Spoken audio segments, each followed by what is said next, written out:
Hello, hello, YouTube. Welcome back to another episode of Women Need to Do Better. I am your host, Shelly Kirschman, and I'm a confidence coach here to help high performance women, leaders like you, reclaim your power, energy, and time. This podcast is all about empowering you so that you can be confident in every aspect of your life, whether that's work, with your family, or friends, but most importantly, it's how you show up for yourself. In each of these episodes, I talk about different situations that either I have personally been in or that I've helped other people get through. I've coached other people through them. So we're going to get into the nitty gritty of how we can stop overgiving and start setting stronger boundaries so that we can take better care of ourselves, because let's get real, no one can pour from an empty cup. So let's stop judging ourselves and criticizing ourselves and start focusing on our needs so that we can thrive without sacrificing our own well-being and mental health, because there is power in being selfish and it's a good thing. So let's learn how to be selfish together so that way we can do more for others. And I just want to recap a little bit. Last episode on Sunday, we were talking about being the boss of your schedule, making sure that we are intentional with our time and setting those boundaries so that way we can handle all the things on our plate. So this week, this episode, we're going to be getting into how we can stay grounded in chaos. And I'm going to give you some quick stress management hacks and 3-step tips so that way you can kind of manage yourself when you feel that heat rising. So, shall we talk about this and get into it?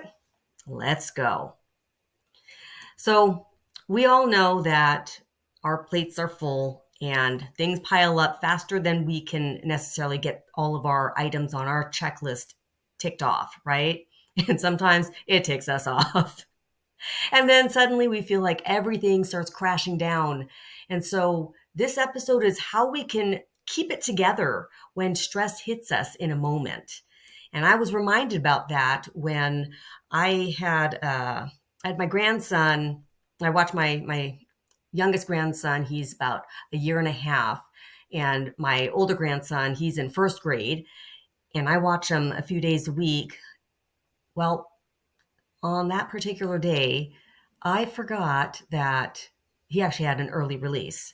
Fortunately, I'm not too far away from the school, so it wasn't too bad to, run down there and get him. But what I noticed personally is when I have what I thought was my schedule, down and I had everything kind of planned out, my daughter called me and she's like, did you forget somebody? And I was like, it's not 2:30 yet. She's like, it's early release. I'm like, oh my gosh, I completely forgot. And those are the moments when I start feeling overwhelmed or more stressed out, because it's that quick, gotta react really fast and pivot. And so when I'm up against those moments, and that's just one of many different types of things that can happen, those are my stress triggers, because number one, those are my grandbabies. I love them so much. And I felt horrible forgetting that it was an early release date. So the first thing is, we have to recognize within our bodies that tensing up, that stress. Like, how does stress affect you? Your body will give you signals, and there's going to be certain physical attributes that you're going to feel when you start paying attention, that you will be able to catch yourself before you get into that overwhelm and that stress and then the yelling. I've been there, done that. And you lose control, and you know that you have lost control, because that's another stressor. Because we have it so together, right? We are usually able to just pivot on a dime and get things done, figure out what needs to get done and just get it done. And so it's really important that we have tools to manage that stress, because when you're a high achiever, you're juggling multiple responsibilities at once. And so being able to, number one, kind of recognize the beginning signs of when you are starting to get into that overwhelm, or you're kind of reaching your limits. Number one, you got to breathe, Make sure you respect yourself. Be reasonable with yourself. Things are going to happen. We are not perfect. So keep that in mind. I always say practice grace with yourself. We have such a high expectation for what we think that we can accomplish. And a lot of times we do, but you can't be 100% of the time. So recognizing those little key points of, gosh, I'm overextending myself. I am getting to that point where, okay, you know what? I just need to take a step back, reevaluate, and maybe reprioritize some things. When I was stressed out was, luckily it was kind of good timing as far as the baby just got up from a nap, but it was rush time. I didn't want my grandson thinking that, no one's going to get him. And once I kind of caught myself in this, okay, you know what? I'm stressed out, but it's going to be okay. Remind yourself it's okay. Everything will work out. I just had to change the baby after I got back. It wasn't going to be that long. It's an extra 10 minutes. Not a big deal. Picked him up, put him in the car. Off we went and brought my grandson back in about 10 minutes. So it happens, but it's not the end of the world. And that's the thing. When we really kind of take a step back at whatever it is that's stressing us out, we put way more priority or way more, we put way more intention on what's going on because we're mad at ourselves for not being able to do everything. Or I know that's how I feel. It's like, this shouldn't have happened. I'm better than that. I should have remembered all this, the schedule and everything. But gosh, we are human. And that's that part about having grace for yourself. And he was safe. He was in the office. He didn't have to wait that long. So recognizing, first off, what's stressing you out? Is it an internal trigger because of my fear of failure, because I have guilt, because of that perfectionism, because I have these high expectations? Or is it an external trigger? Because there's a deadline I'm not meeting, or family's demanding things of me, or there's lack of control over a situation because you can't control other people. You can only control yourself. So self-reflection is going to be huge in being able to manage the stress, to get grounded and not let the chaos that's happening around you filter in and shake your confidence and your ability to handle situations. We all have the ability to do it. It's just going to be a process depending on where you're at about tools that will help you stay grounded.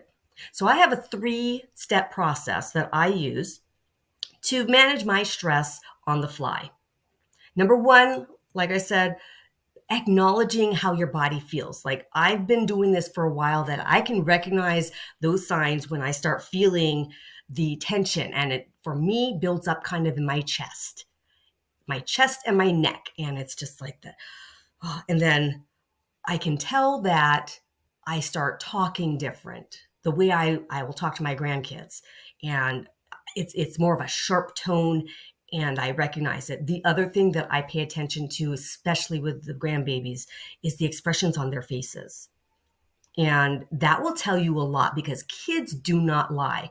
And I love the fact that you can learn so much from kids. I will never stop saying that, because they teach me so much just by watching them and really thinking about what it's like to see things for the first time through a child's eyes, right? Or to experience things from their perspective, because they have such fresh eyes on that. And when you're saying something, you can see it in their face. Their facial expressions will tell you, like, are they taking in your energy, and what kind of energy is that? Is it anger? Is it frustration? Is it worry? And that's one of the best ways for me to kind of check myself. And then I can start breathing, because when you pause to pay attention to yourself, to your surroundings, and you breathe, that helps you ground yourself. And it matters, because your body goes into either that fight or flight mode. And breathing helps calm that vagus nerve. And that is what helps regulate your blood pressure, that helps regulate your breathing, that helps regulate your emotions. It is all connected. So that's why it's so important to breathe. And if you feel like, okay, I'm paused and I'm taking deep breaths, but my mind is still I'm still frustrated, count backwards in your head, starting from 100. Count backwards. Because the trick is you cannot focus on counting backwards and all the things that are going on in your mind stressing you out. So it'll give you a little break. It's kind of like that, like if you switch the channel when you're watching something, it's that distraction that your brain needs. So that way you can refocus and you can kind of just get back into, okay, where am I at? And it just kind of resets you. So practice that deep belly breathing, where you do the 4-4-4. You inhale for 4 seconds. You hold it for 4 seconds. And then you exhale for 4 seconds. That will help you immensely. It may feel ridiculous when you start it, but you keep doing this and you'll see how much it can help. You want to make sure you pay attention to physical cues in your body. And something else that you can do while you're practicing breathing is maybe put your hand on your heart or your chest, so that way you can kind of feel your chest, moving with your breath. Or another thing you can do, put it on your stomach. But do something where you can kind of like feel with your hand as well as feel internally these deep breaths. So this is kind of my little pro tip, is it's that habit of pause. So using something simple, whether it's, the counting in your head or just anything, maybe sing a song that you really like, but something that will kind of distract your mind, get you back into that breathing and kind of just reset your system and help you calm down. Now, step 2, that second part, is going to be prioritizing and reframing. So you want to kind of assess the situation. Like, why does this matter? Why am I upset? Why is this so overwhelming for me? Because everything's going to feel equally urgent, but not everything needs your attention right now. So if you kind of think about all the things going on and you're prioritizing based on what has to get done right now, which was picking up my grandson, the diaper can wait, the getting the house, kind of organized can wait, the work that I was working on can wait, all of those things, I just reframe and reschedule, reprioritize. So that step is just about kind of sorting through what really needs your attention right now. And you can use the 3 Ps, which is a technique of pause, prioritize, and postpone. So you got to ask yourself, what needs to be done right now? What can wait? And then what really isn't even necessary? Like, do you even have to do it today? So by reframing, what's going on, you're able to kind of shift your mindset and it doesn't feel so heavy. It doesn't feel so stressful.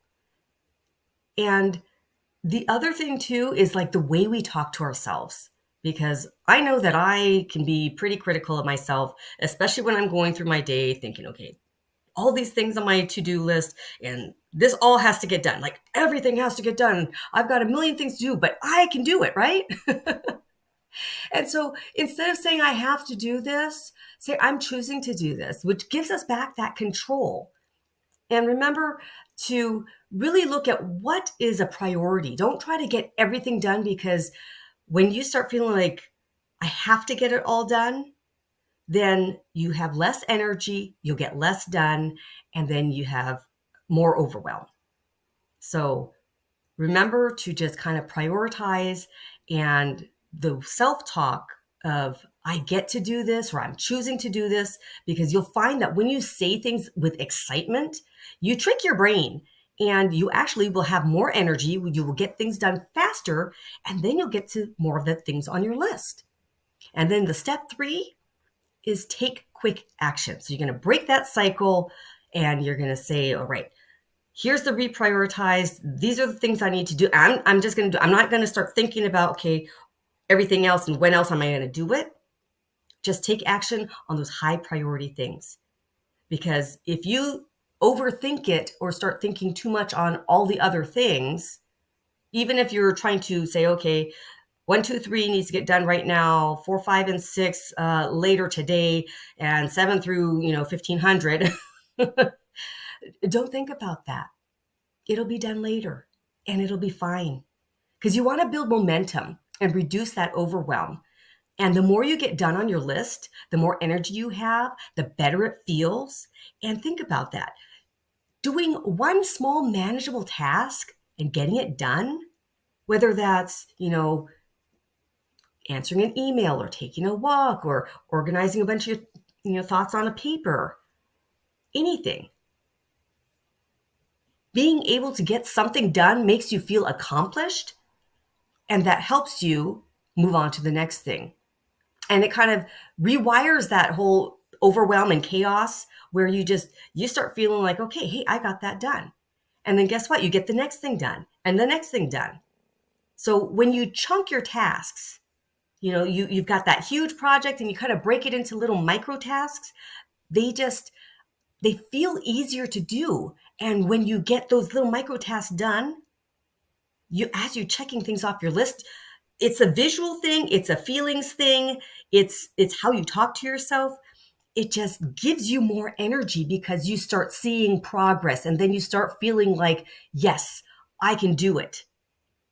And I have on my Stand store, I've got a freebie for a couple of different templates that will help you with managing your time. It was in episode 7 last week, which is, boss your own schedule or master your schedule. So there is the Pomodoro tracker.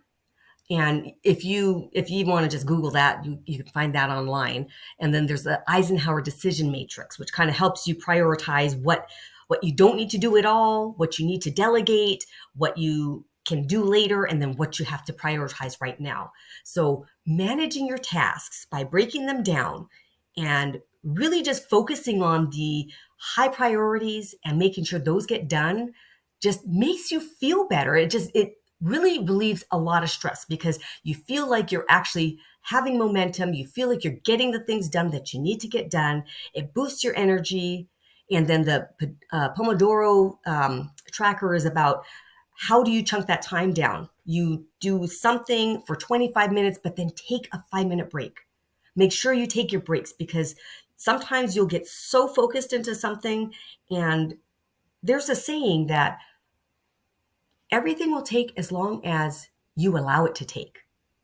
So really being able to manage your time means that you're intentional. And if you actually set blocks of time to get things done, you'll be amazed how fast you can get it done. And I know this to be true because when I'm up against a deadline, and this especially when I was in school, I had a paper to write, it's like, okay, the teacher will give you 4 weeks to write this paper. I'm like, yeah, I am so on it. I'm so on it, but I'll start that next week. Okay, yeah, I am going to do this paper, but you know what? I've got other things that I need to do first, so I'm going to do it this weekend. And the next thing I know, it's the weekend, it's due on Monday, and guess what? That 4-week paper took me 2 days to write because that's the time I allowed for it. And I don't know if you guys have this to be true for you, but for me, I definitely noticed that those deadlines, man, I tell you, I can pump out a lot of work with deadlines. And it really is true. Everything will take as much time as you allow it to take. So make sure that these 3 steps, I want you to practice them so that way you also can have some groundedness in your chaos, where you can kind of turn that stressful situation around, where you pause and breathe, get that vagus nerve to reset, prioritize and reframe, start counting backwards in your head, then just kind of think about what's really urgent right now, what is your priority, and then take action. Do those things first. Get that list done. that really is something that we can all do. And when you practice that, you'll find a huge difference in your stress level. Because stress, it's going to hit you the hardest when you don't set those boundaries, when you just keep on feeling like you're being neglected or you're walked on or you're, just underappreciated and overworked. So kind of check yourself. Are you making sure that you're not overcommitting yourself? You're not stretched too thin. You're not saying yes to too many things. People are not infringing on your time. These are things that we all have control over because we are in control of ourselves. We're in control of our schedule.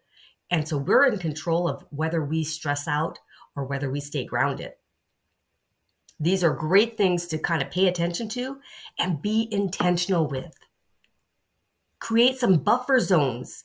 That's what I was talking about in our episode last week, where to master your schedule, really you need to carve out some empty time of doing nothing, because that's going to definitely help with your stress, or to help not have that stress. Because when you have more flexibility in your schedule, then you're not going to feel so up against the wire. It is a mind shift. And you got to let go of feeling like you have to do everything. Not everything has to be done by you. You can delegate, or certain things you can say no, but we don't need to control everything. And as high achieving women, sometimes we feel that need because we want it done right. And us having that need to do it right, it really does come down to control. And we need to let some of that go. Reframe that mindset. Remind yourself that, you know what? If I need to do everything, it's going to lead to my burnout. And then I'm going to be useless for everything.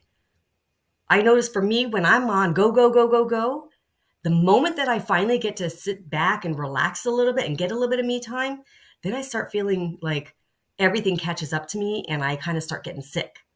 I'll start feeling like runny nose and I just kind of feel like a little bit of a headache coming on. And it's your body's way of saying, hey, I'm exhausted. And I've been trying to keep up with you for all of this time, but something's got to give a little bit. And you got to trust your body that you're going to get everything done, but you got to know that some things aren't going to be perfect, and you got to give yourself that grace. The tension comes from when we're trying to do everything for everybody. And then guess what? We forget about ourselves. We forget to take that rest. We forget to take that time out so that way we can stay focused. And it's not focusing on perfection. It's just focusing on progress, on priorities, celebrating those small wins, making sure that we're still moving forward. Because stressing about minor setbacks or, sweating the little stuff isn't going to help at all. So kind of one of my mantras for stress relief is, focusing a little bit on the positive side, right? But saying, I am in control of what I choose to focus on right now. So it's not about everything. It's just about the one thing. Just do the one thing. And once you got that one thing done, guess what? You move on to the next one thing and then the next one thing. And like I said, as you see your checklist getting ticked off, right? You're starting to check those boxes or cross them out, and yay, I have such an energy about it. It just feels so good to be accomplished, right? To get it done. So my takeaway, I'm going to have a link to my Stan store because I have got a wonderful little cheat sheet for you guys if you want to tap into that. It's a stress management toolkit. It's basically that 3-step process in writing. It's a freebie. Check out my store. Got a bunch of freebies on there. All kinds of stuff to help you live a wonderful life, stress-free, have some peace, and control over what you've got going on. Setting boundaries, being selfish, prioritizing yourself so that way you can help so many more people, because when we're stressed out, we're not fun to be around. I know I'm not. But when I've got everything lined up, I've got way more energy and I can do so much more. So make sure you breathe, maybe journal, have a stress journal, listen to music, go for a run, take some time and walk in nature. whatever it is that helps you just kind of reconnect, decompress, and relax. I hope you guys have found this episode helpful. If you do, please smash that subscribe button. I would love to hear from you. You can leave comments below. And I just want to encourage everybody to have some peace, breathe a little bit, and let go of some of that control. Because women, we need to do better. We need to do better for ourselves. So next week, I always like to kind of give you guys a little tip on whatever it is that I'm going to cover. My next episode on Sunday is going to be elephants and skeletons. And it's kind of about those elephants in the room, the things that we know are going on, but we're trying to ignore, or the skeletons in our closet, the things that we're trying to avoid. Either way, whether it's in the room or behind closed doors, we all have those things about us that we need to address, but it's hard because sometimes we just don't want to admit what's going on. Anyhow, thank you so much for listening. I hope you subscribe. I hope this resonates with you. And if you find that this is something that somebody else would resonate with, please invite them to my YouTube channel as well. I would love to hear from you. Sending out love and aloha. See you on Sunday.